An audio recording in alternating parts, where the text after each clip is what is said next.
Hello, I hope you're doing well. Welcome back to another CSGO news episode. Plenty of stories, like a lot of stories today. They'll all be timestamped down below if you want to jump around. Let's hop right into the first one, all around 3DMax. Some very unfortunate news for continuous French fans out there, right? 2018 throughout 2019, I guess you could say a somewhat struggle so far. Some roster changes here and there, some struggles here and there, especially between our bottom end French teams, LDLC and now 3DMax. 3DMax reportedly going to be disbanding their roster from the organization. The players will continue on with their EPL spot, and also confirmed first released by AVANGAR and actually pretty much confirmed by 3DMax themselves, as they actually said they'll have their own post as of tomorrow with updates for all of you guys who want further details. Nell also gives his thoughts as to exactly why this roster did disband going forward, and they have not lost everything. 3DMax will likely continue in the future, but apparently at this time we're not ready to field a full roster. So yes, they sell Jackson Lucky to G2, and predominantly actually pretty much you kind of feel this roster losing out, although they've added a few players as stand-in players as well. We're going to see if Logan stays with the team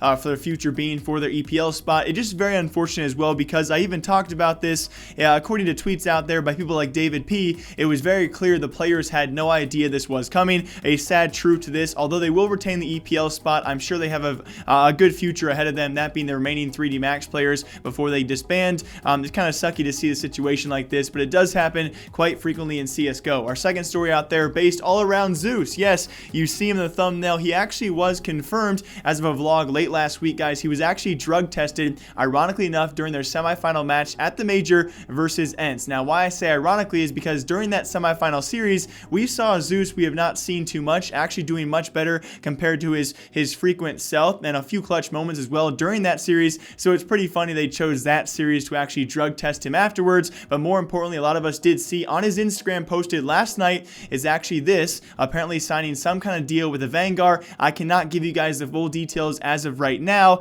but a lot of us kind of presumed it was actually him trying to make ties to Pro 100. He already is the president over there, and potentially other CIS orgs, that being AVANGAR. I've been told some things out there. I cannot give you guys full details currently, but a big announcement is coming sometime soon with further details. It is not what you expect. And also with some news out there, I was gonna, if you guys do follow the channel a lot, I do this like CSGO fights, CSGO feud series. I don't really know what to call it quite yet, but pretty much you guys decide the winner in all these battles between pro players or community members out there, notable figures in the CSGO scene. That was actually Smooya taking to Twitter to call out this man, Define GG, who is under fire lately because he used the N-word in a Faceit server. So we'll cover this very fast. It was kind of a confusing story. Define GG, a former player, caster, commentator himself. So it's pretty shocking to see a guy like this actually pull out the N-word on a Faceit server. He actually eventually was banned by this as well, and that's why I didn't mention it as a CSGO fight episode, because it was pretty obvious. Smooya, of all people, ironically enough, facing an FPL ban a couple months ago, now getting people banned as well for saying the N-word. Ironic, but Smooya probably wins here. It was kind of confusing as well because Define took to Twitter as well to apologize, which I do respect. This guy apologized. Hopefully a learning experience for this guy in the future. Never says it again.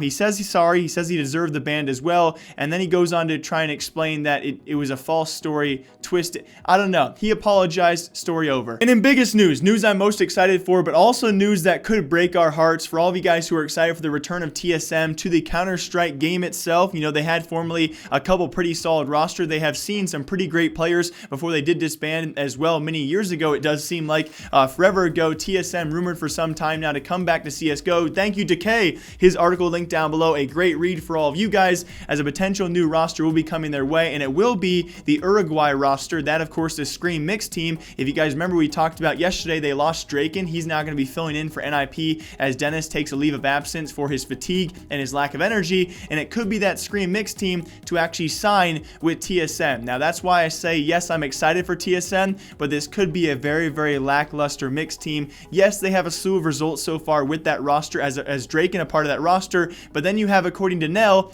Hampus has already left that team, and Hampus probably will not be a part of that TSM lineup if they choose to do so, and the remaining team has technically, according to Nell, no idea what really is going on here. So this is very, very circumstantial evidence out there, but still very hype. If Scream in existence and the likes of HS actually go to TSM, I like that core trio. We've seen some very, very high ceilings for those players, and I think all of us want to see Scream really reach his former top level. And alongside that, also according to Decay, it could be Smooya. You know, they lost Draken, the mixed team, to NIP.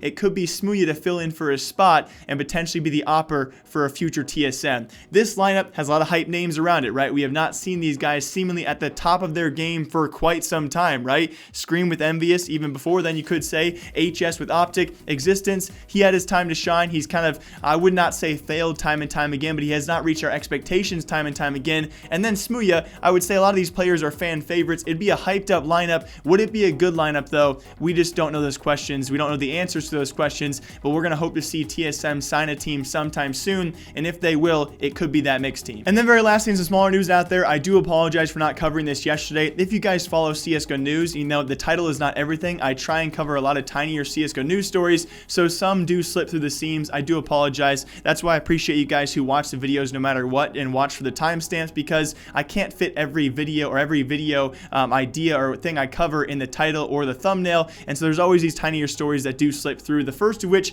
Norwegian actually signed late last week their new roster, which will include Cromen and a Norwegian roster as well that I'm pretty hyped on. You know, again, another mixed team out there we don't know too much about, and I don't want to probably, I shouldn't twist my words. I shouldn't say hyped up. A Cromen that I think definitely compares to the likes of a Zeus or a Refrez. He had his stand-in time with FaZe, so people hyped him up and thought he deserved to be on a top-tier roster. I was not a part of that crowd, but I think he certainly has a chance to prove himself further with this roster. Rubino returns on the roster as well. We have not seen him on a mage stage CSGO team, it feels like, for 2 years. I think it's been like a year and a half. Remember with Heroic, he had that eye problem as well, where he had to leave the team because of a severe eye problem. So supposedly going to be healthy and playing once again. And then we have Tensky. He's had his ups and downs with Imperial, also Tax, and lastly with Rogue. He was a stand-in there for about a month of time. Ratifaction, and then I really don't know too much about the remaining roster here as well. I'm still excited to see where these guys can go. Norwegian, that being the roster. I'm excited to see some names that are actually returning to the scene, but we're going to see how these guys actually play it out. And then very lastly, speaking of former Heroic, Rubino, yes, they actually have a brand new stand-in player. Please correct me down below. I'm going to say because he's a Danish player, it's going to be Stavn. It could be Stavn. You guys feel free to correct me. 16-year-old joining the team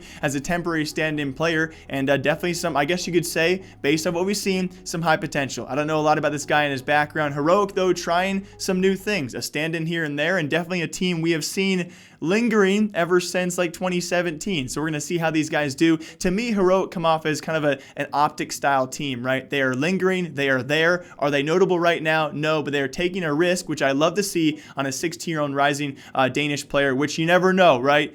You never know with those Danish players. You never know what to expect. So as always, my name is Jake. I hope you guys all enjoyed this episode of CSGO News. If you guys did, feel free to leave a like, or more importantly, leave a comment down below. I love replying to you guys down there. Until next time, hopefully tomorrow, I will see you guys. Take care.